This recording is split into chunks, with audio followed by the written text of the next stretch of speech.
ഈ മനുഷ്യര് അബോർഷൻ വരാറുണ്ട്, ചാപ്പിള വരാറുണ്ട്, പല പ്രായങ്ങളിലും പല ഘട്ടങ്ങളിലും വരാറുണ്ട്. അപ്പോൾ ഓരോ ഘട്ടങ്ങളിലും ഓരോ പ്രായങ്ങളിലും ഒക്കെ 6 മാസം പ്രായമുള്ള ഒരു സ്ത്രീയുടെ അബോർഷൻ ഉണ്ടായപ്പോൾ എന്താണ് പുറത്തു വന്നത്? 7 ആഴ്ച എത്രയാണ്, 8 ആഴ്ച. അപ്പൊ ഇതൊക്കെ കണ്ട് പ്രാകൃത അറിവുകളുണ്ട്. ഇപ്പൊ ഗാലന്റെ ഒക്കെ കാലഘട്ടത്തിൽ ഇപ്പം ഈ മുഹമ്മദൊക്കെ 6-7 നൂറ്റാണ്ടാണ്. അതിനൊക്കെ എത്രയോ 10,000 വർഷത്തിന് മുന്നേ തന്നെ ഇത് സംബന്ധിച്ചുള്ള ഓരോരോ സിദ്ധാന്തങ്ങളുണ്ട്. അതിന്റെയൊക്കെ ഒരു എന്താ പറയുന്ന ഒരു ഈച്ചക്കോപ്പിയാണ് ഈ ഖുറാനിൽ കാണുന്ന പല കാര്യങ്ങളും. ഈ ഇസ്ലാമിലെ കഥ പോലും ജൂത കഥയല്ലേ? ഇസ്ലാമിന്റെ കഥ അല്ല, അത് ഇസ്ലാം മത വിശ്വാസികൾ അല്ല, ഇസ്ലാം മത വിശ്വാസികൾ വിശ്വസിക്കുന്നത് ഈസാ നബി അലൈഹി ഇസ്ലാം, അതായത് ഇപ്പം യേശു ക്രിസ്തു അല്ലെങ്കിൽ ഇസ്രായേലിലാണല്ലോ ഇതെല്ലാം സംഭവിച്ചത്. ഇതെല്ലാം പരസ്പര അനുപൂരകങ്ങളാണ്. ഈ ജൂതമതമാണെങ്കിലും ക്രൈസ്തവ മതമാണെങ്കിലും ഇസ്ലാം മതമൊക്കെ ആണെങ്കിലും സഹോദര മതങ്ങളെന്നാണ് ഞങ്ങളുടെ മതത്തിൽ പഠിപ്പിക്കുന്നത്. അപ്പം സ്വാഭാവികമായിട്ടും അങ്ങനെ സംഭവിച്ചു വന്നതാണ്. അപ്പം ഏതെങ്കിലും ഒന്ന് മറ്റൊന്നിനെ മറികടക്കുന്നതാണെന്നുള്ളതിന് അർത്ഥമില്ല. അതിൻ്റെ മറികടക്കുന്നില്ല. ഇപ്പൊ ക്രോണോളജിക്കൽ ഓർഡറിൽ നോക്കുമ്പോൾ ജൂതമതം വന്നു കഴിഞ്ഞിട്ട് ഒരു 1000-1500 വർഷം കഴിഞ്ഞല്ലേ ഇസ്ലാം വരുന്നത്. അല്ല, നിലവിൽ ഇപ്പൊ അബ്രഹാമിന്റെ കഥയായാലും പേര് അല്ല, അതിൻ്റെ അകത്ത് വ്യത്യസ്തത എന്താണെന്നുണ്ടെങ്കിൽ സാറിന് എന്തായാലും അറിയാം, എനിക്ക് സാറിനെ പഠിപ്പിക്കേണ്ട ആവശ്യമൊന്നുമില്ല.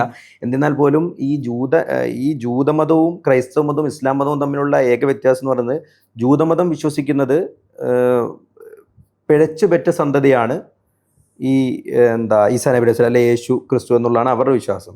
എന്നാൽ ഇസ്ലാം വിശ്വസിക്കുന്നത് ദൈവത്തിൽ നിന്നുള്ള പ്രവാചകനാണെന്നും, എന്നാൽ ക്രൈസ്തവ വിശ്വാസികൾ വിശ്വസിക്കുന്ന ദൈവമാണെന്നും എന്നുള്ളതാണല്ലോ ഈ ആത്യന്തികമായിട്ടുള്ള വ്യത്യാസം. അതല്ലേ അല്ലെ നിങ്ങളിങ്ങനെ പിന്നെ പുട്ടിയടിച്ചുണ്ടാക്കുന്ന സാധനം? ഒന്ന് ഈ ദൈവത്തിൽ നിന്നുള്ള പ്രവാചകൻ, what you mean by that?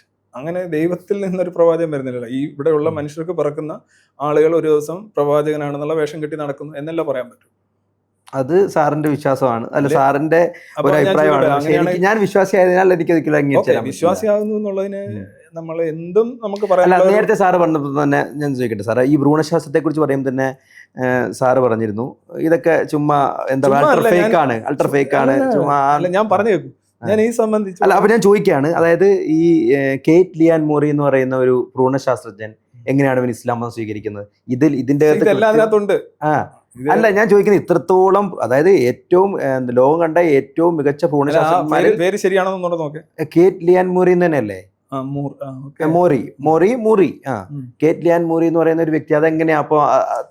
കാരണം ഒരു കാര്യത്തെക്കുറിച്ച്, അതായത് ഈ നമ്മൾ പറഞ്ഞു കേട്ടിട്ടുണ്ട്, ഈ എന്താ പറയാ, സുലൈമാന് കുടിച്ചവർക്ക് അതിന്റെ ടേസ്റ്റ് അറിയത്തുള്ളൂ നമ്മൾ പറയും.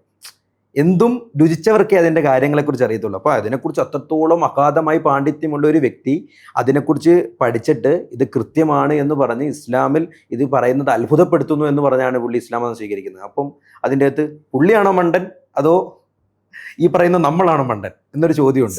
ഇസ്ലാമിലെ ഭ്രൂണശാസ്ത്രം it is a totally debunked idea. അതായത് ഞാൻ പറയുന്നതാണ് ഒരൊറ്റ കാര്യം കൂടി സാർ, അതായത് ഏത്തിസം എന്ന് പറയുന്ന കാര്യത്തിൽ സാറ്, നിരീശ്വരവാദത്തിൽ സാറ് ഇപ്പോൾ കേരളത്തിൽ ഒരു എന്താ പറയുക, എല്ലാവരും നോക്കിക്കാണുന്ന ഒരു മുഖമാണ് സാറിൻ്റെ സംസാരങ്ങൾ കേൾക്കാൻ ആളുണ്ട്, സാറ് ചിന്തിക്കുന്ന കാര്യങ്ങൾ അതിൻ്റെ പുറകെ ഫോളോ ചെയ്യുന്ന ആൾക്കാരുണ്ട്. അതുപോലെ ഭ്രൂണശാസ്ത്രത്തിലെ ഏറ്റവും മെയിൻ വ്യക്തിയായിരുന്നു, ലോകം കണ്ട ഏറ്റവും പ്രധാനപ്പെട്ട ഒരു വ്യക്തിത്വമായിരുന്നു ഈ കേറ്റ് ലിയാൻ മോറി എന്ന് പറയുന്നത്. അപ്പോൾ അദ്ദേഹമൊക്കെ ഇസ്ലാം മതത്തിലേക്ക് വരണമെങ്കിൽ എന്തെങ്കിലുമൊക്കെ കാണില്ലേ സാർ അതിൻ്റെ? Okay, repeat.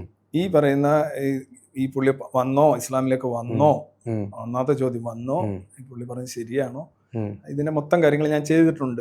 ഞാനൊരു വീഡിയോ അവിടെ കിടപ്പുണ്ട്, മിറാക്കുള എന്ന് പറയുന്ന വീഡിയോ. മിറാക്കുള 3ഓ 4ഓ ആണ്. ഇത് വർഷങ്ങളായിട്ട് ഇതൊക്കെ പഴയ ഈ അടിച്ച് തീർത്ത കേസുകളാണ്. ഇപ്പൊ ഇസ്ലാമിസ്റ്റുകൾ പോലും അത് ഉന്നയിക്കുമെന്ന് എനിക്ക് തോന്നുന്നില്ല. പിന്നെ താങ്കൾ അത് ഉന്നയിച്ചു, അതുകൊണ്ട് ഞാൻ പറയാം. 2, ഏതെങ്കിലും ഒരു, ഇപ്പൊ ഹെഗ്ഡെ എന്ന് പറയുന്ന ഒരു MBBS പാസ്സായ, ആയുർവേദം എല്ലാം പാസ്സായ ഒരാളുണ്ട്. പുള്ളി കുറെ കാര്യങ്ങൾ മെഡിസിനകത്ത് പറയാറുണ്ട്. അപ്പൊ പുള്ളി ചോദിക്കാൻ പറയാം, മോഡേൺ മെഡിസിനിലും പുള്ളിക്ക് MBBS ഉണ്ട് എന്ന് പറയാറുണ്ട്. നമ്മൾ സയൻസിൽ അതുപോലെ തന്നെ ലോജിക്കിലും 2 കാര്യങ്ങളുണ്ട്. ഒന്ന് അപ്പീൽ ടു അതോറിറ്റി എന്നാണ്. ഒരു അതോറിറ്റി പറഞ്ഞു